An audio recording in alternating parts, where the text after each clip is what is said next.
hara harong jabi bagi dama oza bu ihan han makta da oza bu ngam khili tana hara phonduk chire oza bu khurum jare lona na ngasi nimila sida koi mathang mathang sa thar par thorong gi matungina tarung ni chepin nimila sida koi mamang da speaker ke ana of the pikre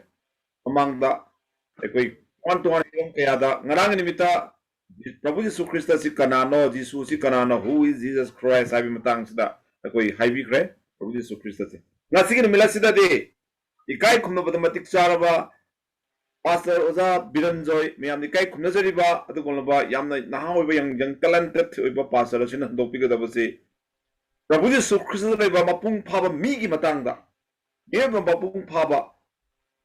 humanity of Jesus Christ ki matang da Wapaogi dopiga ni Oza padikti Oza da matam masina jage Oza na matam lobi si Oza matam sina jare Oza matam lobi si han bamakta hangna koi sembiba mapui bungobu amuka na haningai letina thagachari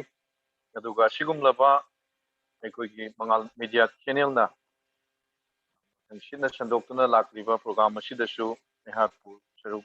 ya nabagi damakta invite tobirapa maroina koi gi ngoina panjarabada reverend janobo kai kunaba madi harawu phongdokse koi mamangdagi sumtaduna lakpa adugi matungina ngasigi oinadi aikoina sai ujana su haram kre yengminagadauba topic adudi mapung Jesugi mapung phaba Jesusi mapung phaba mi haibasi masigi matang sida koi yengminasi aduna aikoina surgi wahida yengkhre mwangda hatang ani tang surda prasna tawjige mayam moinamda Kristo prasna tawbi natang koi surda nongkhang nongkhani bushemberiba wang koi koi soi shiba prabhu gonang punanai koi namukana thagachebani paibungo gonangi thaujalna prabhu ishwar ngasi mahal media channel na gonangi wahi shandoktuna lakpa paring na dugi matungni paibungo nanai koi masi numidangi oina su ishwar nangi wahi galoina nai koi nang namangda changjeri paibungo ibungo ki thawaina nanai koi buchingbi nanai koi na program asi tawringi matamdai paibungo line view oiba aduga prabhu ishwar nanai koi da charang na bathokada wakul kya de sukanbi nangi thawaina nanai koi buchingbi nangadabu nanai bu ishwar nang pangbi nangi wahi sabarik sam haidok chebang manbi ana prasna tuje nangi prabhu ishwar wahi simunung sidana join tawrakraba prabhu ishwar nanai koi gi jum da direct join to boys aduga prabhu youtube ta yeng boys no paibungo nangi nacha singbu nangi mapan nai do board pina thawai gi lambi de ishwar nangi anoba thujan pina ibungo bu thagachege paibungo mo jesu nak maramda prabhu na asi asengba mioi bani habasi matangda koi prabhu yeng mina basida na ngai koi bu pangbi nangi thawjal do pina dio haidun telaba prarthna se koi bukan diba mo prabhu jesu nak balagani jeri shurukun dokati amen hojiki koi mayam ngasai topic aduda chenchminasi jesu si mapung phaba Meeni habasi matangda koi ngasi yenggadoi aduna aikoi hainaba lei nahakna ishwar si kanano aduga ishwar si karam haina tawbano haina khange haiba taragadi aikoina yenggadaba si approach tawgadaba si kanano kan jisu ne jisu bi yemo aduna bungo jisu si aikoina maki wahei da yengbagi matungi nadi maki miyoiba amani aduga 100% mi oiba aduga 100% ishwar oiba amani adubu ngasi aikoina yengminagadaba si 100% miyoibani haibasi matangda aikoi namna yengani aduna mahakasi aikoi phantom gumba nate haibadi midi oiraga mingondagi hena power leiba mi singdagi hena power leiba adugumba nate mahaksu mini 100% mini 100% ishorni aduna ishorgi oiba matik pumnamak jisuda lei adumaku ibungo jisu Christ si aikoi ni gumna aikoi mi aikoina mahusagi oiba migumna mahak mi ama oina aikoina chatliba aikoina khongnetnariba planet asida mahak sunetlami aduga aikoina holiba shore asisu mahak na holami aduga aikoida ngasi fauriba awa anagi chaitheng mayam asisu mahak na khangki aduna kanagumba aduga ayambana khanbusi kaino haraga jisu sidi Masi simply a great leader. Haidi Masu Dharmagi Lushing but leader amani. Mio Ibani Hana Kanbashule. Adubo Equing Sigi, the mistake when you Nagadova Jesusi Meeni, Adubo Masi, sure 100%, is sure about 100% Mio Ibani. Adubo Equing Sigi in a day. Masi 100% mean, Mapung Phaba mean have to take Aduna ꯑꯩꯈꯣꯏ ꯈ꯭ꯔꯤꯁꯇꯒꯤ ꯄꯨꯋꯥꯔꯤꯒꯤ ꯑꯣꯏꯕ ꯄꯨꯟꯁꯤꯅ ꯍꯥꯏꯕ ꯇꯥꯔꯦ ꯃꯍꯥꯛ ꯑꯁꯤ ꯃꯤꯑꯣꯏꯕ ꯑꯃꯅꯤ ꯍꯥꯏꯕꯁꯦ ꯑꯩꯈꯣꯏꯗ ꯐꯖꯅ ꯃꯌꯦꯛ ꯂꯥꯅ ꯇꯥꯛꯑꯒ ꯊꯝꯕꯤꯔꯝꯃꯤ ꯑꯗꯨꯅ ꯍꯧꯖꯤꯛ ꯑꯩꯈꯣꯏ ꯃꯇꯝ ꯌꯦꯡꯃꯤꯟꯅꯁꯤ ꯑꯩꯈꯣꯏ ꯏꯕꯨꯡꯉꯣ ꯖꯤꯁꯨ ꯈ꯭ꯔꯤꯁ ꯑꯁꯤ ꯃꯄꯨꯡ ꯐꯥꯕ ꯃꯤ ꯑꯃꯅꯤ ꯍꯥꯏꯕꯁꯤꯒꯤ ꯑꯆꯨꯝꯕ ꯐꯦꯛ ꯐꯤꯒꯔ ꯈꯔ ꯑꯩꯈꯣꯏ ꯌꯦꯡꯃꯤꯟꯅꯁꯤ ꯑꯗꯨꯅ ꯑꯍꯥꯟꯕꯗ ꯑꯩꯈꯣꯏꯅ ꯏꯕꯨꯡꯉꯣ ꯖꯤꯁꯨ ꯈ꯭ꯔꯤꯁ ꯑꯁꯤ ꯃꯄꯨꯡ ꯐꯥꯕ ꯃꯤꯑꯣꯏꯕ ꯑꯃꯅꯤ ꯍꯥꯏꯕꯁꯤ ꯈꯪꯕ ꯌꯥꯅꯅꯕꯒꯤꯗ ꯑꯩꯈꯣꯏꯅ ꯑꯍꯥꯟꯕ ꯄꯣꯏꯟ ꯑꯣꯏꯅ ꯌꯦꯡꯃꯤꯟꯅꯕ ꯌꯥꯕꯁꯤ ꯀꯩꯅꯣꯒ he was born of a human mother aduna ibungo jisu krishna time panda lakpa matamda aikoi miyoi mama amada pokibani mama amadagi pokibani ado mahakashi ibungo jisu asi mama dagi pokibani ꯑꯩꯈꯣꯏꯅ ꯑꯍꯥꯟꯕꯗ ꯌꯦꯡꯁꯤ ꯃꯤꯑꯣꯏꯕꯒꯤ ꯃꯃꯥ ꯑꯃꯗꯒꯤ ꯄꯣꯛꯈꯤꯕꯅꯤ ꯑꯗꯣ ꯃꯁꯤꯗ ꯑꯩꯈꯣꯏꯅ ꯌꯦꯡꯕ ꯃꯇꯝꯗ ꯂꯨꯛ ꯆꯦꯞꯇꯔ 2ꯒꯤ verse 1 to 1 to 20 ꯁꯦ ꯄꯥꯕ ꯃꯇꯝꯗ ꯏꯕꯨꯡꯉꯣ ꯖꯤꯁꯨ ꯈ꯭ꯔꯤꯁꯇ ꯄꯣꯛꯄꯒꯤ ꯑꯩꯈꯣꯏ ꯑꯦꯀꯥꯎꯟꯁꯦ ꯑꯩꯈꯣꯏꯅ ꯈꯪꯉꯤ ꯏꯕꯨꯡꯉꯣ ꯖꯤꯁꯨ ꯈ꯭ꯔꯤꯁꯇ ꯃꯇꯧ ꯀꯔꯝꯅ ꯄꯣꯛꯈꯤ ꯍꯥꯏꯁꯦ ꯃꯁꯤꯗ ꯌꯥꯝꯅ ꯏꯝꯄ꯭ꯔꯦꯁ ꯑꯣꯏꯕ ꯑꯃ ꯑꯩꯕꯨ ꯍꯥꯏꯖꯧ ꯍꯥꯏꯕ ꯇꯥꯔꯒꯗꯤ ꯑꯩꯈꯣꯏ ꯂꯨꯛ ꯆꯦꯞꯇꯔ 2ꯒꯤ verse 1 2 ꯁꯦ ꯄꯥꯕ ꯃꯇꯝꯗ ꯏꯕꯨꯡꯉꯣ ꯖꯤꯁꯨ ꯈ꯭ꯔꯤꯁ ꯑꯁꯤ ꯀꯌꯥꯃꯨꯛ ꯃꯄꯨꯡ ꯐꯥꯕ ꯃꯤꯅꯣ ꯑꯗꯨꯒ ꯃꯤꯅꯤ ꯍꯥꯏꯕꯁꯦ ꯑꯩꯈꯣꯏ ꯌꯥꯝꯅ ꯍꯤꯁꯇ꯭ꯔꯤꯅ ꯁꯥꯈꯤ ꯑꯣꯏꯕ ꯑꯃ ꯑꯩꯈꯣꯏꯅ ꯎꯏꯌꯦ ꯃꯗꯨꯗꯤ ꯂꯨꯛ ꯆꯦꯞꯇꯔ 2ꯒꯤ verse 1ꯒ 2ꯒꯁꯦ ꯑꯩ ꯄꯥꯖꯒꯦ sida haibdi kainoga matam maduda asum thoklare taibangpan pumnamakki makok thiu haiduna Augustus Caesardagi yathang lakte aduna ani shubada kuronina Suryagi mapu oiringida mikok thibase ahanbo oiram matamduda aikoi Roman samajana panbani Augustus na mikok thiu haina Caesarda yathang lakte adu kuronina Suryagi mapu oiringida mana senses mana mapu oiringida sensitivity ahanbane ai supokugi adu itagadi masida aikoina yamna interest of kainoga imuji su krista poi haibase puari na sakhi oiraga leibse aikoina masida ui kanagi haktata kuronina Suryagi mapu oiringa ma pokuni haibse history na sakhi oiraga mase ishor 100% ishor batagis 100% mi amoina mioi bagi pokpa naiba duga mama amadagi pokui wari do aikoina sida ui ana sida aikoina masi hoi mapabudi yaude ibungo jisu krishna pokma tamda mapabudi yaudana aikoi asing bilai sabidigi poi mapa yaudaba taragasu aikoina makse human nate miyoiba nate haina haibada haimanba thokani maramdi karigino aga ishorna ngasi ibungo jisu krishna si pokpa matamda nuga ibungo jisu krishna mi oina sawlokpa matamda mangonda ishorna magi purpose jisugi matangda purpose pandam khar lei madudi kaino jisu si magi nature ani legadobun mahaushagi oiba magi maithong ani legadabuni nature ani legadabuni madudi kaino amana divine habidi amana ishor oiba amana mi oiba oigadabuni aduna ishorna jisuna ishor mahakna mi oirpa matamda mi ama oinamgidamakta virgin habidi asingbi leisabi ama darkar lei aduna maksi asingbi leisabi Mary dagi pokhibani adubu nasagi maksi amuk ishor oigadabu maramna mi oigadabu maramna Mary bu sinaba dumaina aikoi makasi ishor oigadabu maramna mana kana maku conceive tobu matamda miron matamda thawai asingbu sinaki aduna thawai asingbadagi miron baduna masi fully divine ni haibasi aikoi sida ui aduga Mary bu sinaki basina Mary na thawbum tara no puraga pokibasina aikoi ibungo Jesu Christ se miyoibani haibagi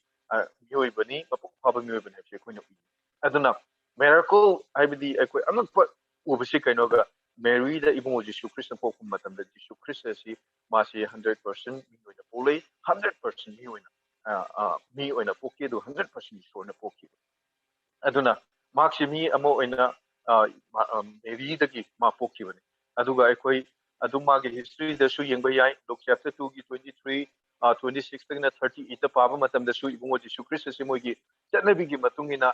Jews singi chanabigi matungina maksu mi nina aikoi Jews amoina pomnina Jews ki chanabi amoina temple da aikoi pukhatpagi wari aikoina uba phang aduna anisubada aikoina Ibungo Jesu Christ si tasingnamak miyoibani mapung phaba mini haibasya ani shuba point oina koina yeminaba yabasi kaino haraga ma he grew and developed in human in normal human being do hai aduna he grew and developed in normal human being do aduna miyoibagi cham cham maongda mahak chawkhalaklammi amadi maji chawkhatlami haibani masi mi ama koina oibagumna cham chamna ma chawkhalami aduga chawkhalaklammi masi koina Luke chapter 2 da adum aikoi ibungo Jesu Christ gi angang oirugi maramda Bible na yam kaina ibdi aikoi chinadi adubu thengnariba kharasina aikoi gi damakta yamna enough oiba aduga thengnariba kharasi aikoi na yengba matamda masi yamna nungaiba mo poe hebsi aina haijege sida Luke chapter 2 gi verse 2 gi 39 and 40 sida aikoi na yengba matamda masi aikoi magi ibung manunga haibtare mama mapaga aikoi maji temple da chatpagi wari amakak aikoi ui oh Luke chapter 39 gi Luke chapter 2 verse 39 and 40 da aikoi yengminasi ko sida haibashi 39 and 40 da sida sumaina i amasung makoina ibung Prabhugi while yatan adugi matung inna thabak pumna mak loibada makoina galil da makoigi sir najer tana halak hankre madugi matung da asida aikoina yengba yabashi masi hoi aikoi keno da laame masi temple da lae aduga laaba matung da masi aikoina verse 40 da haitare ibungo Jesu Christ si verse 40 da masi mi amoina chawkhale haibagi praman ubse verse 40 da ure madugi matung da angang adu asum chawkhalakuna mapangan kalai amatung lawsingna thalai isorgi thaujan si ibungo mangonda leiram masida aikoina khangba yabase miyoibagi lawsingbu sembe khaba Ishor mahakna 100% Ishor mahakna miyoiba amagumna mangonda lawsing chawkhatlaklam lawsing hengatlaklam lawsing na thalaklam haiba sisu yamna ngatingai amani haibadi masida mana miyoibagi saglon adu lawkhrabani ngasi mana Ishorgi oiba saglon adu thadokna miyoibagi saglon thadokpa haibadi madu sina daduna miyoibagi saglon da mana lawsingbu sembikiba Ishor mahakna ibungo Jesu Christ si angang amoina lawsingda Pangalda aduga masi chawkhatlami hai aikoi miyoiba normal miyoiba amana tawbugum aduna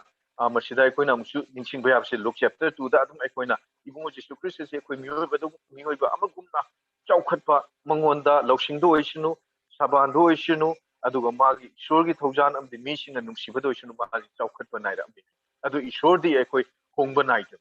ishor adubu madi ngasi hongba naisi kenoga mana mi ama Shakam the last Maramna, Mana, Muba, Kugi, Chanabi, Wida Vida, Muba, Chanabida Mashi, Chaukalame. I don't look chapter 2 verse 41 ga 42 the shoe, Adum Aikui, Adum Ying Bayaban, 41 then 52 the shoe, Ying Bayaban. Moshi Passover in Jerusalem, the Ibumoji to Christian, Jetpani, Mama Mapana. Matuda Kaidoekanda, verse 49 the Chele, Jetpamatamda, Madi, Halapagi Lambi, the Ibumoji to Christian, Jerusalem, the Open. Masida Yamna Queen Tabada. Nungaiba natragana yamna wakan khaningai oiba makhak leibani madudi kaino hairaga mama mapaduna ibungo Jesu Christ si yaudre na khangbadagi makoina temple da lakpa ada temple da lakpa kanda ibungo Jesu Christ di kaidormi ai kanda masige account jida akoina ubase masida akoina urisi karino haib kanda masida ubasi ibungo Jesu Christ di kanaga leminaramge haiba matamda ibungo Jesu Christ di ngasagi wain yathang oja sing aduga Maji Guru Singh, the Duga, like Meduga, Man and Antok Shakoda, Aikogi, was our Guru Singh, Gakpuneva. And verse 49, the Aquina Ubasha, 849 go, Mashida Ubashikaino Haga. Matuda Ibumona Makoi the High, Angasagi, Mama Mapadan Halakre, Lambi the Yom, the Kumbati, and Boulder Light, King of Matam, among the Kovalak, the Ibumoji Shukrishak, the man high given. Matuka Hagikanda, Matuda Shida High. Ibungona makoi da hai haidi magi mampa da hai nakoina aibu thiba sikari gino aidi ipagi yumda leifam thokpani haiba nakoina khangra masida yamna aikoina wakan khanda ba yabasi kaino haraga ibungo Jesu Christ na kari gidamak nakoina aibu thibi aidi aigi ipagi yumda leifam thokra haiba sida koina masi wakallama aikoida urakpadu kaino ibungo Jesu Christ sa matamda ma chahi tain thoi shubata su chahi tain thoi mak surabani trying to Shubama and the Masi Kanano, Adu Maji time Panda Karigi Laki, Shana Kanji. Adu mana khangbashi mathau karamdano akhoi dum yengmina si dum verse 49 da uba matamda duna maxima masasi akhoi ishorgi masi ishorni aduga 100% mini 100% ishorni sima realize tore aduga magi mission taimung panda karigi lakuno hasi mana khangbase koina lok chapter 2 gi verse 52 da muksu yengba matamda su 52 da su mu akoina ubani madu kai uge kanda sumaina amashung jishu lausingda sabanda ishorga mi sing kana ꯆꯥꯟꯕꯗ ꯍꯦꯟꯒꯠꯂꯝꯃꯤ ꯁꯤꯗꯁꯨ ꯑꯩꯈꯣꯏꯅ ꯎꯕꯁꯦꯀꯣ ꯉꯁꯥꯏꯒꯤ ꯏꯁꯣꯔ ꯑꯩꯅ ꯍꯥꯏꯕꯁꯤ ꯂꯧꯁꯤꯡꯕꯨ ꯁꯦꯝꯕꯤꯈꯤꯕ ꯏꯁꯣꯔꯗꯨꯅ ꯂꯧꯁꯤꯡꯗ ꯑꯣꯏꯁꯅꯨ ꯃꯥꯒꯤ ꯁꯕꯥꯟꯗ ꯑꯣꯏꯁꯅꯨ ꯃꯥꯁꯦ ꯍꯦꯟꯅ ꯍꯦꯟꯅ ꯆꯥꯎꯈꯠꯂꯛꯂꯝꯃꯤ ꯍꯥꯏ ꯑꯩꯈꯣꯏ ꯃꯤꯑꯣꯏꯕꯒꯨꯝꯅ ꯃꯥꯁꯤ ꯏꯁꯣꯔꯒꯤ ꯅꯦꯆꯔꯗꯤ ꯑꯩꯈꯣꯏ ꯁꯨꯃꯥꯏꯅ ꯃꯇꯝ ꯆꯪꯗꯦ ꯑꯗꯨꯕꯨ ꯃꯥꯗꯤ ꯃꯤꯑꯣꯏꯕ ꯑꯣꯏꯅ ꯄꯣꯛꯄ ꯃꯔꯝꯅ ꯃꯥꯅ ꯑꯩꯈꯣꯏ ꯃꯤꯑꯣꯏꯕꯒꯨꯝꯅ ꯆꯥꯎꯈꯠꯄꯁꯤ ꯎꯏ ꯃꯥꯒꯤ ꯏꯃꯣꯁꯅꯦꯜꯂꯤ ꯃꯉꯣꯟꯗ ꯆꯥꯎꯈꯠꯄ ꯂꯥꯛꯏ ꯄꯔꯁꯣꯅꯦꯜꯂꯤ ꯆꯥꯎꯈꯠꯄ ꯂꯥꯛꯏ ꯐꯤꯖꯤꯀꯦꯜꯂꯤ ꯆꯥꯎꯈꯠꯄ ꯂꯥꯛꯏ ꯏꯟꯇꯦꯂꯦꯛꯆꯨꯋꯦꯜꯂꯤ ꯃꯉꯣꯟꯗ ꯑꯩꯈꯣꯏ ꯑꯉꯥꯡ ꯑꯃꯅ ꯆꯥꯎꯈꯠꯂꯛꯄꯒ ꯂꯣꯏꯅꯅ ꯉꯁꯥꯏꯒꯤ ꯃꯥꯒꯤ ꯍꯥꯏꯔꯤꯕꯁꯤꯡ ꯏꯟꯇꯦꯂꯦꯛꯆꯨꯋꯦꯜ ꯏꯃꯣꯁꯅꯦꯜ ꯄꯔꯁꯣꯅꯦꯜ ꯐꯤꯖꯤꯀꯦꯜꯁꯤꯡ ꯑꯁꯤ ꯆꯥꯎꯈꯠꯄꯗꯣ ꯑꯩꯈꯣꯏꯅ ꯕꯥꯏꯕꯜꯗ ꯎꯕꯅꯤ ꯑꯗꯨꯅ ꯑꯩꯈꯣꯏꯅ ꯍꯪꯕ ꯌꯥꯕꯗꯤ ꯃꯇꯧ ꯀꯔꯝꯅ ꯃꯥꯅ ꯆꯍꯤ 12 ꯃꯥꯅ ꯀꯔꯝꯍꯥꯏꯅ ꯃꯥꯁꯤ 100% ꯃꯤꯅꯤ 100% ꯏꯁꯣꯔꯅꯤ ꯃꯥ ꯇꯥꯏꯕꯪꯄꯥꯟꯗ ꯀꯔꯤꯒꯤ ꯂꯥꯛꯏꯅꯣ ꯍꯥꯏꯕꯁꯤ ꯀꯃꯥꯏꯅ ꯈꯪꯉꯤꯅꯣ ꯍꯥꯏꯕꯁꯤ ꯀꯥꯟꯗ ꯑꯩꯈꯣꯏꯅ ꯈꯪꯉꯦ ꯏꯕꯨꯡꯉꯣ ꯖꯤꯁꯨ ꯈ꯭ꯔꯤꯁꯇꯁꯦ ꯃꯥꯗꯤ he studied Old Testamentꯒꯤ Torah and Old Testamentꯒꯤ ꯑꯇꯩ ꯂꯥꯏꯔꯤꯛꯁꯤꯡꯁꯦ ꯃꯥꯅ ꯄꯥꯕꯒꯤ ꯑꯩꯈꯣꯏꯅ ꯃꯗꯨꯗꯤ ꯀꯩꯅꯣꯒ ꯑꯩꯈꯣꯏꯅ Matthew chapter 4ꯒꯤ verse 4ꯗ Matthew chapter 4ꯗ ꯌꯦꯡꯕ ꯃꯇꯝꯗ ꯑꯩꯈꯣꯏꯅ ꯎꯏ ꯃꯗꯨꯗꯤ ꯁꯩꯇꯥꯟꯅ ꯃꯥꯕꯨ ꯆꯦꯟꯕ ꯃꯇꯝꯗ ꯏꯕꯨꯡꯉꯣ ꯖꯤꯁꯨ ꯈ꯭ꯔꯤꯁꯇꯅ mana Bible ase quote tokibani aduna ngasai mana Isaiah chapter 53 do paba matamda mahakna tayung panda lakpugi mission je mana khangjaramba yai haibase akoina adum khange aduna ma chahi 10 da oiba yai 13 da oiba yai adugo mahakka nano haina khangjarapase aikoina thajaba yabam didi kenoga mana Old Testament paba matamda mahakka nano haibase khangjarapa magi mission kari no haibase khangjarapa oiba yai haibase akoina masida aikoina sagatpa yai aduna ahum subada ibungo Jesu Christ si mi mapung phaba mi amani haibase ꯑꯩꯈꯣꯏ ꯉꯁꯥꯏ ꯍꯤꯁꯇꯣꯔꯤꯀꯦꯜꯂꯤꯁꯨ ꯎꯠꯈ꯭ꯔꯦ ꯑꯗꯨꯒ ꯃꯉꯣꯟꯗ ꯃꯤꯑꯣꯏꯕ ꯑꯃꯒꯨꯝꯅ ꯇꯞꯅ ꯇꯞꯅ ꯄꯨꯛꯅꯤꯡꯗ ꯂꯧꯁꯤꯡꯗ ꯆꯥꯎꯈꯠꯂꯛꯈꯤꯕ ꯁꯕꯥꯟꯗ ꯆꯥꯎꯈꯠꯂꯛꯈꯤꯕ ꯑꯗꯨ ꯑꯍꯨꯝꯁꯨꯕꯗ ꯑꯩꯈꯣꯏꯅ ꯌꯦꯡꯕ ꯌꯥꯕꯁꯤ ꯀꯩꯅꯣꯒ he demonstrated human weakness and limitations and frailties haiba tare ꯑꯩꯈꯣꯏ ꯃꯉꯣꯟꯗ ꯃꯤ ꯑꯃ ꯑꯣꯏꯅ ꯀꯣ ꯃꯥꯅ ꯑꯩꯈꯣꯏꯗ demonstrate ꯇꯧꯕꯁꯦ ꯃꯤ ꯑꯃꯅ ꯍꯥꯏꯅ demonstrate ꯇꯧꯕꯁꯤ ꯑꯩꯈꯣꯏꯅ ꯃꯉꯣꯟꯗ ꯎꯕ ꯌꯥꯕꯁꯤ ꯀꯩꯅꯣꯒ ꯃꯉꯣꯟꯗ human weakness ꯑꯩꯈꯣꯏ ꯎꯏ limitations lay and then frailties lay haibadi mangonda miyobagi oiba asonba aduga mapan naiba mi ama oina aduga sontharakpagi mawong se koina uba phangi maside koi mayamna christian ayamana su khangani haina khali bible paba sing aduga christian ayamana khangaba ngani madudi kainoga masi mi ama oina miyobagi haunabi sonthaba aduga mapan naiba sontharakpa asonba se mangonda su ui madu ekoni ngontam John chapter 4 verse 6 ta ꯑꯩꯈꯣꯏꯅ ꯎꯏ Jesus became tired like we do ꯑꯩꯈꯣꯏ ꯃꯤꯑꯣꯏꯕꯅ ꯇꯧꯕꯒꯨꯝꯅ ꯃꯥꯁꯨ ꯃꯍꯧꯁꯥꯒꯨꯝꯅ ꯃꯥꯁꯨ ꯑꯩꯈꯣꯏ ꯁꯣꯟꯊꯕ ꯅꯥꯏ ꯃꯗꯨ ꯑꯩꯈꯣꯏꯅ John chapter 4ꯗ 4ꯒꯤ verse 6ꯗ ꯎꯕꯁꯤ ꯀꯩꯅꯣꯒ John chapter 4ꯗ ꯑꯩꯈꯣꯏꯅ ꯎꯕꯁꯦ ꯁꯃꯔꯇꯤꯌꯟꯒꯤ ꯅꯨꯄꯤ ꯊꯦꯡꯅꯕꯒꯤ ꯋꯥꯔꯤꯗꯨ ꯃꯥꯅ ꯎꯕ ꯃꯁꯤꯗ verse 6ꯗ ꯏꯕꯗꯨ ꯀꯩꯅꯣꯒ ꯑꯗꯨꯒ ꯖꯦꯀꯣꯕꯀꯤ ꯒꯨꯍꯥ ꯃꯗꯨꯗ ꯂꯩꯔꯝꯃꯤ ꯃꯔꯝ ꯑꯗꯨꯅ ꯖꯤꯁꯨꯅ ꯂꯝ ꯆꯠꯄꯗ ꯋꯥꯔꯗꯨꯅ ꯌꯦꯡꯉꯣꯀꯣ ꯃꯌꯥꯝ ꯖꯤꯁꯨꯅ ꯂꯝ ꯆꯠꯄꯗ ꯋꯥꯔꯗꯨꯅ ꯍꯥꯏ ꯏꯁꯣꯔ ꯃꯥꯅ ꯃꯤꯑꯣꯏꯕ ꯑꯩꯈꯣꯏ ꯃꯤ ꯑꯣꯏꯅ ꯂꯥꯛꯄ ꯃꯇꯝꯗ ꯉꯁꯤ ꯃꯥꯅ ꯂꯝ ꯆꯠꯄ ꯋꯥꯔꯗꯨꯅ ꯒꯨꯍꯥꯗꯨꯒꯤ ꯃꯅꯥꯛꯇ ꯑꯁꯨꯝ ꯊꯝꯂꯝꯃꯤ ꯁꯤꯗ ꯂꯝ ꯆꯠꯄ ꯋꯥꯔꯗꯨꯅ ꯃꯥꯅ ꯉꯁꯥꯏ ꯀꯣꯏꯄꯥꯏ ꯄꯥꯏꯔꯒ ꯃꯥꯅ ꯆꯠꯄ ꯃꯇꯝꯗ ꯄꯥꯏꯗꯅ ꯆꯠꯄ ꯆꯣꯡꯅ ꯆꯠꯄ ꯅꯠꯇꯦꯕ ꯃꯥ ꯃꯤ ꯑꯃꯒꯨꯝꯅ ꯑꯩꯈꯣꯏ ꯃꯈꯣꯡꯅ ꯆꯠꯂꯤ ꯑꯩꯈꯣꯏꯅ ꯆꯠꯂꯤꯕ ꯑꯩꯅ ꯉꯁꯥꯏ ꯍꯥꯏꯒꯨꯝꯅ ꯇꯥꯏꯕꯪꯄꯥꯟꯁꯤꯗ ꯃꯥꯁꯨ ꯈꯣꯡꯅꯦꯠꯅꯔꯝꯃꯤ ꯃꯈꯣꯡꯅ ꯆꯠꯂꯝꯃꯤ ꯑꯗꯨ ꯃꯥꯁꯨ ꯑꯋꯥꯕ ꯐꯥꯎꯔꯝꯃꯤ ꯀꯣ aduna aikoi mi amagumna adu ani subada aikoina yengba yaba si kainoga ma he knew physical hunger adu mangonda chak lamba fawbasi mi amoina chak lamba fawse koina amana aikoi mitim funi Matthew chapter 4 nga saipan gibdo aikoina pa matanda ni funi chara helaba matanda ma je mi hoibagi hakchangda lakhiba maramna ma chokthaba fawre chokthaba fawbudu makna ngasi saitana mangonda themi bani maram masi nung asina tan olalaga chaw haina saitana semai maram ji kai no ai kan saitana su khon su ja mangonda hunger mi ama oina mangonda hunger haibdi aram khuramba hawe haibji khangba gidan ta mana yagani haina them adubu aikoi bible na haibdi god cannot be tempted ishor se themba yaba nati adu saitana kari gi themino saitan di God is all knowing God. Madi omniscience ma loi khange du Satan se yam interest ne kai gi themno kan Satan kan je ya gadra na thiba aduna takodi Satan loi na khangde ba. He is not all knowing. He is not all knowing Satan haitare. Madi umnam khangba na ti aduna ya gadra haina thembane. Aduna sida ibungo Jesu Christ na aikoina yengba yabse ma chak lamba faure faulta ga su ma shagi kana na bugi damakta mana kai dong da miracles tawbi ma ki own benefit ma ishorni nungdagi olhala ma chabe ya adu ma du tawbi ishorgi wahina aduna ani ahum subada aikoina yengba yabse he got thirsty ma si cross puba matamda cross puraga mana cross pangting matamda mana haikibani ma lamne haina ashingbadi king pat turen pichribi among the universe verse same give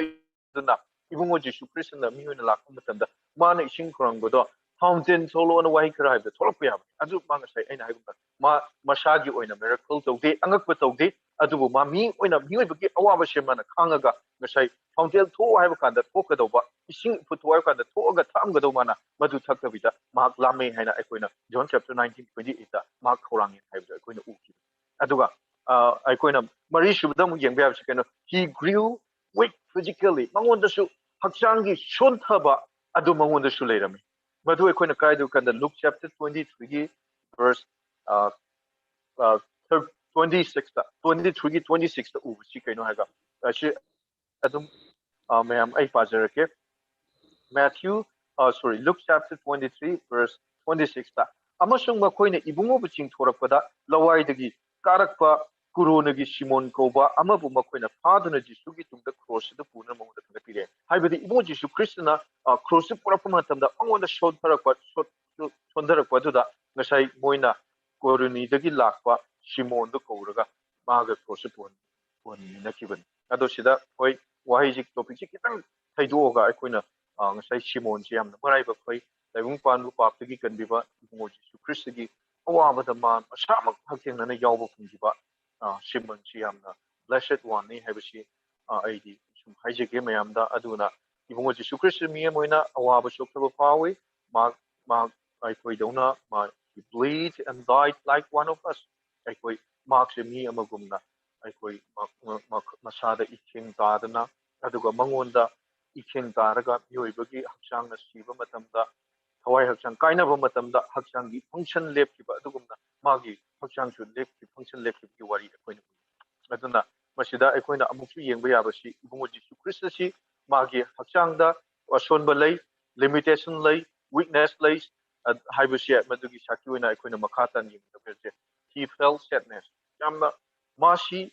is sure 100% is sure with our 100% Minina, Mangonda, Equi, Nuibagi, Wakal Nuaitaba. Adugumba asi mangundasu paukibagi warise akoina khangi mayamna khangnaba Bible gi kwai tienba a short verse over John chapter 11 verse 35 the yengba matamda akoina Jesus wife Jesu Christna mana nungsiba Lazarus shira lemba matamda mangonda mana asiba Lazarus kidamakta mana pedoi kanda magi mangonda sadness mangonda awa wakhandu paubada natana mamamit tegi mapita araga makap chibani thogoi ani subada maje mi ama oina mangonda aikhoigumna wakhang waba pukning waba aduga thamoi shokpase pawe bisi kanai de kanda Jerusalem gi matangda mana Jerusalem de changku matamda Jerusalem gi yengbu matamda Luke chapter 19:41 ai pa mana Jerusalem gi city ji u matamda mana kap chibani manam de Jerusalem ja awa bata ga do ko mal time pan bu paptik kan bu imoji Christ cross hat ga do makhoi mathakta awaba lakani lakadu awabadu ubu matamda ibumoji su Christmas kapkiban magi kapagi makondo audible oiban taba mayam taba haitari aduki matik mamonda sadness oi mamonda awaba pikibro ai time pandu shemi very sure man new going to lak tu manamda new di nature da mana sadness oi kiba magi thamoi shokiba thamoi shokna kakiba da ai koi look chapter 19:41 ai koi aduna Jesusi mi moina magi sonthaba lei aduga mashi aikoina sum makha ta pu yengboina Jesus was tempted ko ngasai Satan tem tawkibado ko Satan mabu themkibani mi amagumna yagadra haina themki wari do adu itargisu Satan mabu kyarak themagashu ibungo Jesu Christ na pap tawkide ishurgi wahi mang thengaki aduga ma masagi chaukhonanaba miracle da ma masagi lamba panaba miracle tokide aduga ishor gi wahina mana thengaki bani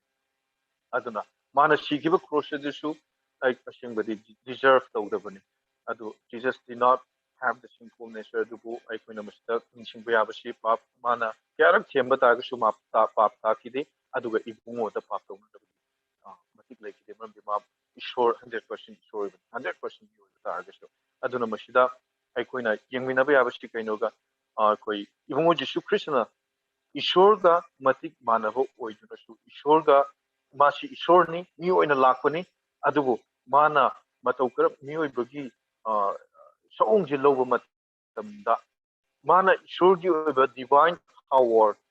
divine guarded power ishor ama oina monda leiba magi pangan singado sinagiti adubu mi ama oina 100% mi oiba maramda mi oibagi awaba anaba limitation mayam adu mana thina kibani aduna aikoina hangba yai mana matau karamna madu tawbuna aduna aikoina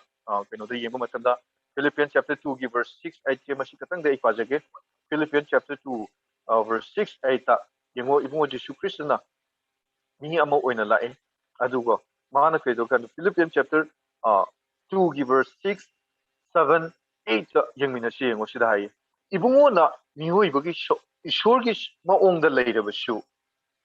ishor ga manaba oiba do chena pai ga da bo oina ma masana sinkhana jadi ibungo na ishor gi maong da leiraba shu ishor ga manaba oiba do chena pai ga da bo oina sinkhana de adubu minai gi maong lauduna miyoiba ga manaba oiraktuna ibungo masa mathantabu sangdokjare masa mathantabu sangdokjare haibani haibadi ma ishorgi nature do thadu e haibadi nate asidane koi kenosis theory lakibdo haibadi ibungo Jesu Krishna divine masagi oiba ishorgi oiba nature pumna do thadu e kaina koi 19th century da koi Christian jing khajaba leibane adu thadok panate adu de heresis amu oigani mana thadokte adu mana lay aside tawba nati mangonda yawi tawbadabu mana miyoibagi oiba sida haye verse 7 da ko adubu minai gi maung lauduna ishorga manabadu mana singthanadi mana paigadabu oigadabugumna mana laudi adubu minai gi maung lauduna miyoibaga manaburtuna ibungo masa mathandabu sangdokjari ibungo bu sajatta miyoibagumna ure amashung ibungo na siba phawba hoi cross da siba phawba haiba ilaktuna ibungo masa mathandabu masida aikogi online da leibiriba yengbiriba ishorgi macha manai kunumta aina ngasai haibasida aikoina ngasai discuss torpusida ibungo Jesu Christ is 100% many hoji aikoi khangre bible dagi koina yengkhre mangonda sadness mangonda aikoi miyoibagi limitation kya leiba mangonda miyoibagi koigi miyoibagi nature aikoina tobumna yam mama se 100% mi ama oina tawi masidagi aikoina khangbasidagi aikoina ngasi kari khanba yabage khangba yabage aikoigi thwaida kari apply tawba yabage habisha aikoina madu ubusi kaino su masi ibungo Jesu Christ si mi ama oina 100% mi ama oina mana kaido kanda mi ama oina mana taibang panbagi awa anado thengnaba matamda matau karamna thengnagi ge haba matamda mana ishor da ma masase mapa ishor da mana surrender tawi ko surrender tawraga mana ishor gi oiba manabadu laudaduna mi oiba adugi nature aduda leiraga mana ishor gi follow tawraga ishor gi mapa ishor gi haiba inbadu oina mana khanjaki aduga mana hardship taibang pangi mi amoina awama thengrapa matamda magi divine power do man sinakidi adubu mi amoina magi punchi ishor da submit tawba magi awa ana magi apamba magi aningbado ishor da submit tawga thengnaki wari aikoina madu karai do ge kanda Luke chapter 22 da aikoina ubne Luke chapter 22 gi verse 36 tagina 38 yengba matamda ibungo Jesu Christ je mi amoina mangonda awaba akiba aikoi ngasi miyoiba aikoina phawriba smu mana phawba aduna maji process sigado kanda ma kaido kanda maji namna akiba mangonda awaba ma phawrambe maduna maram oiga ma kaido kanda mana geshamani da prarthna to chapa matamda ma matanda chaning kidaba maram di ma shum hi amoina loneliness mathanda taba naitom taba gi awaba do leba maram da mana James Peter and John magi disciple ahum da puraga prarthna to chaki masida so aikoina ibungo Jesu Christ gi mapung phaba mi ama oibagi machet to aikoina ui ma mi ama oina mana kai doge kanda ma si cross si ga dore yarabadi mana ngasai prasna to gi do ishor bu mana mapa ishor dai bese masigi kapse ngun de lokho yo na ma yamoina mana migi kenu to the sinner ga nature to the mana lai matan yarabadi masigi kapse ngun de lokho yo awa na si yarga de masi yo hon bi kanoi ado aseng badi ma yaw da su yayi ma di ishor ne mana loi nam adubu mana miyoy bi awa khallaga ishor da mana ai ga ni badi nataduna ishor nan ga ni bataw noina ipa da shi adu itargadi masida aina mayam da hajning bi keno ngasi ai koina leijeriba ibung prabhu jisu krista sia tabang pa na ngasi ai koina auriba awaba akiba tujungba ai koida ngasi tabang pa da secure oidaba kumna ase ma ki ni mo na phau ki ba kane adu ma ki na kane adu ma kai hai mana ngasi magi awaba mayam du ibungo da submit toroga mana kai du magi divine power ishorium power du shina bagi mahutta magi punchi ishor da mana mapung phana kathoga mangon da thingna ki ba hardship anxiety oishnu loneliness oishnu akibo oishnu madupum nang to mana face toroga mapung phar kana mana ai gi tum no dun ai sing aina mayam da pung phuga chining bagi kaino da ibungo jisu christ is a 100% man 100% God as a 100% man ni ama oina mioi bai koina ngasi nang aina thenariba samasya se aigi imunggi mina khangdaba yai lekai gi mina khangdaba church gi mina khangdaba adu nang aina ngasi thenariba awaba se ibungo jisu krista masamakna thennakrabani haiba se aikoi ningsing mina se duna bible asimatan aikoi pamina si aroi ba scripture oina masigi aikoi na sida uba se yengo verse Hebrews chapter 4 gi verse 15 da maramdi aikoi gi ashon ana khangmin naba ngamdaba puro hilen aikhoi gi leiba nate adu bu aikhoi gum maram pumna maka mayam jingbiyu ko aikhoi gumna maram pumna maka athemba phangnabada aduma ku pap yaudana puro hilen ai pap yaudaba puro hilen aikhoi gi damakta lei hai aikhoi gumna athemba phangkiba aikhoi gumna awaban nankiba aikhoi gi ishor leiye adu itardi sinausing nang ai hojik aikhoi mina khangdaba aduga aina saimni mung manungna khangdaba church na khangdaba pastor na khangdaba ꯑꯩꯈꯣꯏꯗ ꯑꯋꯥꯕ ꯅꯠꯇ꯭ꯔꯒꯅ ꯑꯩꯈꯣꯏꯗ problem ꯁꯃꯁ꯭ꯌꯥ ꯃꯌꯥꯝ ꯑꯃ ꯂꯩꯔꯝꯕ ꯌꯥꯏ ꯑꯗꯨꯕꯨ ꯑꯩꯈꯣꯏꯅ ꯈꯪꯒꯗꯕꯗꯤ ꯉꯁꯤ ꯑꯩꯈꯣꯏꯒꯤꯗꯃꯛꯇ ꯑꯥꯁꯥ ꯂꯩ ꯏꯁꯩ ꯑꯃꯁꯨ ꯑꯩꯈꯣꯏ ꯖꯣꯟ ꯊꯧꯆꯣꯝꯅ ꯑꯣꯏꯕ ꯃꯥꯜꯂꯦ ꯁꯛꯄꯗꯣꯀꯣ ꯑꯥꯁꯥ ꯂꯩ ꯑꯩꯒꯤꯗꯤ ꯑꯥꯁꯥ ꯂꯩ ꯑꯩꯒꯤꯗꯤ ꯎꯄꯥꯏ ꯂꯩ ꯑꯩꯒꯤ ꯎꯄꯥꯏ ꯂꯩ ꯀꯣ ꯂꯝꯕꯤ ꯂꯩ ꯑꯩꯒꯤꯗꯤ ꯂꯝꯕꯤ ꯂꯩ ꯍꯥꯏꯅ ꯉꯁꯤ ꯑꯩꯈꯣꯏꯅ ꯂꯩꯖꯕ ꯏꯕꯨꯡꯉꯣ ꯖꯤꯁꯨ ꯈ꯭ꯔꯤꯁꯇꯁꯦ ꯅꯪ ꯑꯩꯅ ꯊꯦꯡꯅꯔꯤꯕ ꯑꯋꯥ ꯃꯌꯥꯝꯗꯣ ꯑꯩꯈꯣꯏꯅ ꯉꯁꯤ ꯂꯥꯜꯂꯤꯕ ꯏꯊꯛ ꯏꯔꯩꯒꯤ ꯏꯄꯥꯛ ꯑꯁꯦ ꯏꯕꯨꯡꯉꯣ ꯖꯤꯁꯨ ꯈ꯭ꯔꯤꯁꯇꯅ ꯍꯥꯟꯅ ꯂꯥꯟꯈ꯭ꯔꯕ ꯃꯔꯝꯅ ꯏꯆꯤꯟ ꯏꯅꯥꯎꯁꯤꯡ ꯑꯩꯈꯣꯏꯅ ꯋꯥꯕ ꯃꯇꯝꯗ ꯑꯩꯈꯣꯏꯒꯤ ꯄꯨꯛꯅꯤꯡꯗ ꯑꯀꯤꯕ ꯐꯥꯎꯔꯛꯄ ꯃꯇꯝꯗ ꯄꯨꯛꯅꯤꯡꯗ ꯑꯄꯦꯟꯕ ꯂꯩꯔꯛꯄ ꯃꯇꯝꯗ ꯄꯨꯛꯅꯤꯡꯗ ꯁꯦꯀ꯭ꯌꯨꯔꯤꯇꯤ ꯑꯣꯏꯔꯛꯇꯕ ꯃꯇꯝꯗ ꯁꯃꯁ꯭ꯌꯥ ꯂꯥꯛꯄ ꯃꯇꯝꯗ ꯃꯤꯑꯣꯏꯕ 100% ꯃꯤꯑꯣꯏꯕ ꯑꯣꯏꯅ ꯍꯤꯡꯈꯤꯕ ꯏꯕꯨꯡꯉꯣ ꯖꯤꯁꯨ ꯈ꯭ꯔꯤꯁꯇꯅ ꯑꯩꯈꯣꯏꯅ ꯊꯦꯡꯅꯈꯤꯕ ꯑꯋꯥꯕꯁꯤꯡ ꯊꯦꯡꯅꯔꯒ ꯃꯥꯏ ꯄꯥꯛꯇꯨꯅ ꯂꯩꯈꯤꯕ ꯏꯕꯨꯡꯉꯣꯅ ꯑꯩꯈꯣꯏꯒꯤꯗꯃꯛꯇ ꯂꯩꯕꯤꯔꯤ ꯑꯗꯨꯅ ꯑꯩꯈꯣꯏꯒꯤ ꯑꯋꯥ ꯑꯅꯥꯗ ꯏꯕꯨꯡꯉꯣꯗ ꯆꯪꯖꯁꯤ ꯍꯥꯏꯕꯁꯤ ꯑꯩꯅ ꯃꯌꯥꯝꯗ ꯉꯁꯤꯒꯤ ꯅꯨꯃꯤꯗꯥꯡꯒꯤ ꯃꯇꯝ ꯑꯁꯤꯗ ꯊꯧꯒꯠꯆꯒꯦ ꯑꯗꯨꯅ ꯏꯕꯨꯡꯉꯣ ꯖꯤꯁꯨ ꯈ꯭ꯔꯤꯁꯇꯅ ꯑꯩꯈꯣꯏꯕꯨ ꯌꯥꯝ ꯗꯤꯞꯂꯤ ꯅꯨꯡꯁꯤꯕꯤ ꯑꯩꯈꯣꯏꯕꯨ ꯌꯥꯝ ꯗꯤꯞꯂꯤ ꯀꯦꯌꯔ ꯇꯧꯕꯤ ꯃꯥꯅ ꯑꯩꯈꯣꯏꯕꯨ ꯑꯗꯨꯛꯀꯤ ꯃꯇꯤꯛ ꯂꯨꯅ ꯈꯟꯖꯩ ꯃꯥꯅ ꯑꯩꯈꯣꯏꯕꯨ ꯑꯗꯨꯛꯀꯤ ꯃꯇꯤꯛ ꯅꯨꯡꯁꯤꯅ ꯈꯟꯕꯤꯕ ꯃꯔꯝꯅ ꯏꯁꯣꯔ ꯃꯁꯥꯃꯛꯅ ꯃꯤꯑꯣꯏꯕꯒꯤ ꯑꯩꯈꯣꯏꯒꯤ ꯃꯤꯅꯥꯏ ꯑꯃꯒꯨꯝꯅ ꯂꯥꯛꯑꯒ ꯃꯤꯅꯥꯏꯒꯤ ꯑꯋꯥꯕ ꯄꯨꯝꯅꯃꯛꯇꯣ ꯃꯥꯅ ꯈꯥꯡꯕꯤꯈꯤꯕꯗꯨ ꯀꯩꯅꯣ ꯍꯥꯏꯔꯒ ꯅꯪ ꯑꯩꯕꯨ ꯃꯥꯒꯤ ꯊꯃꯣꯏꯗꯒꯤ ꯑꯗꯨꯒ ꯅꯪ ꯑꯩꯕꯨ ꯂꯨꯅ ꯅꯨꯡꯁꯤꯕꯤꯕ ꯌꯥꯅꯅꯕ ꯀꯦꯌꯔ ꯇꯧꯕꯤꯕ ꯌꯥꯅꯅꯕ ꯑꯩꯈꯣꯏꯕꯨ ꯃꯥꯅ ꯑꯩꯈꯣꯏꯒꯤꯗꯃꯛꯇ ꯏꯕꯨꯡꯉꯣꯅ ꯇꯥꯏꯕꯪꯄꯥꯟꯗ ꯃꯤ ꯑꯣꯏꯅ ꯂꯥꯛꯈꯤꯕꯅꯤ ꯑꯗꯨꯅ ꯏꯆꯤꯟꯅꯥꯎꯁꯤꯡ ꯑꯩꯈꯣꯏ ꯏꯕꯨꯡꯉꯣꯗ ꯋꯥꯕ ꯇꯥꯕ ꯃꯇꯝꯗ ꯑꯩꯈꯣꯏꯒꯤ ꯑꯋꯥꯕꯗꯨ cast your care upon him for he cares for you kari ꯑꯣꯏꯕꯁꯨ ꯏꯕꯨꯡꯉꯣ ꯖꯤꯁꯨ ꯈ꯭ꯔꯤꯁꯇꯁꯦ ꯑꯩꯈꯣꯏꯅ ꯊꯦꯡꯅꯔꯤꯕ ꯑꯋꯥꯕ ꯃꯥꯅ ꯊꯦꯡꯅꯈ꯭ꯔꯕꯅꯤ ꯅꯪꯒꯤ ꯑꯋꯥꯕꯗ ꯃꯉꯣꯟꯗ ꯂꯪꯁꯤꯜꯂꯣ ꯏꯕꯨꯡꯉꯣꯅ ꯅꯪꯕꯨ ꯀꯦꯌꯔ ꯇꯧꯕꯤꯒꯅꯤ ꯑꯗꯨꯅ ꯄꯨꯝꯅꯃꯛꯀꯤ ꯃꯊꯛꯇ ꯉꯁꯤ ꯏꯁꯣꯔꯅ ꯕꯣꯔ ꯄꯤꯕꯤꯕ ꯑꯣꯏꯁꯅꯨ ꯃꯌꯥꯝ ꯆꯠꯇꯅ ꯇꯥꯕꯤꯕ ꯏꯁꯣꯔꯅ ꯕꯣꯔ ꯄꯤꯕꯤꯕ ꯑꯣꯏꯁꯅꯨ ꯑꯗꯨꯒ ꯉꯁꯤ ꯃꯉꯥꯜ ꯃꯦꯗꯤꯌꯥꯅ ꯑꯩꯈꯣꯏ ꯃꯇꯝꯁꯤꯅ ꯁꯟꯗꯣꯛꯀꯗꯧꯔꯤꯕ ꯄ꯭ꯔꯣꯒ꯭ꯔꯥꯝꯁꯤꯡꯗꯁꯨ ꯌꯥꯎꯃꯤꯟꯅꯗꯨꯅ ꯑꯩꯈꯣꯏ ꯏꯁꯣꯔꯗꯒꯤ ꯕꯣꯔ ꯐꯪꯃꯤꯟꯅꯁꯤ ꯑꯗꯨꯒ ꯉꯁꯤꯒꯤ ꯑꯣꯏꯅꯗꯤ ꯏꯕꯨꯡꯉꯣ ꯖꯤꯁꯨ ꯈ꯭ꯔꯤꯁꯇꯁꯦ ꯅꯪ ꯑꯩꯒꯨꯝꯕ ꯃꯤꯅꯤ ꯑꯩꯈꯣꯏꯅ ꯊꯦꯡꯅꯔꯤꯕ ꯑꯋꯥ ꯑꯅꯥ ꯀꯌꯥ ꯑꯗꯨ ꯃꯥꯅ ꯊꯦꯡꯅꯈ꯭ꯔꯒ ꯂꯥꯟ ꯉꯝꯃꯒ ꯉꯁꯤ ꯑꯩꯒꯤ ꯇꯨꯡ ꯏꯜꯂꯛꯑꯣ ꯑꯩꯉꯣꯟꯗ ꯆꯦꯟꯖꯔꯛꯑꯣ for he care for us ꯃꯔꯝꯗꯤ ꯃꯍꯥꯛꯅ ꯑꯩꯈꯣꯏꯒꯤꯗꯃꯛꯇ ꯃꯍꯥꯛꯅ ꯑꯩꯈꯣꯏꯕꯨ ꯈꯪꯕꯤ ꯑꯩꯈꯣꯏꯕꯨ ꯑꯟꯗꯔꯁꯇꯨꯠ ꯇꯧꯕꯤ ꯑꯩꯈꯣꯏꯕꯨ ꯀꯦꯌꯔ ꯇꯧꯕꯤ ꯍꯥꯏꯕꯁꯦ ꯍꯥꯏꯖꯔꯒ ꯃꯇꯥꯡꯁꯤꯗ ꯑꯩꯒꯤ ꯃꯇꯝꯗꯨ ꯂꯣꯏꯁꯤꯟꯖꯒꯦ ꯑꯩꯈꯣꯏ ꯑꯣꯖꯥ ꯎꯅꯕꯗ ꯑꯃꯨꯛ ꯁꯤꯟꯅꯖꯔꯤ ꯄꯨꯝꯅꯃꯛꯄꯨ ꯏꯁꯣꯔꯅ ꯊꯥꯒꯠꯆꯔꯤ ꯄꯥꯁꯇꯔ ꯕꯤꯔꯟꯖꯣꯏ ꯀꯣꯏꯖꯝ ꯏꯁꯣꯔꯅ ꯕꯣꯔ ꯃꯔꯥꯡ ꯀꯥꯏꯅ ꯄꯤꯕꯤꯗꯨꯅ ꯉꯁꯤꯒꯤ ꯅꯨꯃꯤꯗꯥꯡ ꯑꯁꯤꯒꯤ ꯖꯤꯁꯨ ꯈ꯭ꯔꯤꯁꯇ ꯂꯩꯕ ꯃꯄꯨꯡ ꯐꯥꯕ ꯃꯤꯒꯤ ꯃꯇꯥꯡꯗ ꯃꯔꯤꯛ ꯆꯨꯝꯕ ꯋꯥꯄꯥꯎ ꯃꯌꯥꯝꯅ ꯇꯥꯃꯤꯟꯅꯈ꯭ꯔꯦ ꯌꯥꯝ ꯊꯥꯒꯠꯆꯔꯤ ꯍꯔꯥꯎ ꯐꯣꯡꯗꯣꯛꯆꯔꯤ ꯖꯤꯁꯨ ꯈ꯭ꯔꯤꯁꯇꯅ aina taibung panbu ngamle haiba adugi mapung phaba wahising bible gi reference kalona na mapung phana thambiram bidama khulitna thagat churi harau phunok churi mi ama oina taibung pan ngam khiba jisu krista do aina gi kandi mapuni haibi matang da mi ama oina mana thengna ki oba mayam singa do ai koi dung thengna bi bani haiba marik chumba wahi thambi gi dama oza biranjoy ishorna ozabu matam chupada ozana aroi bagi sor adu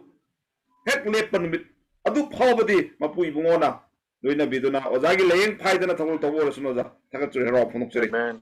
galona nanga Amen. si yaubiri ba nungsi jarbi chinaw sin punamakta khangam janing bamadi mangan mediana thamjari ba topic sing ase yamna phajana opawoi opaw sandok loi singna phajana sandok bi thagat churi hero phunuk churi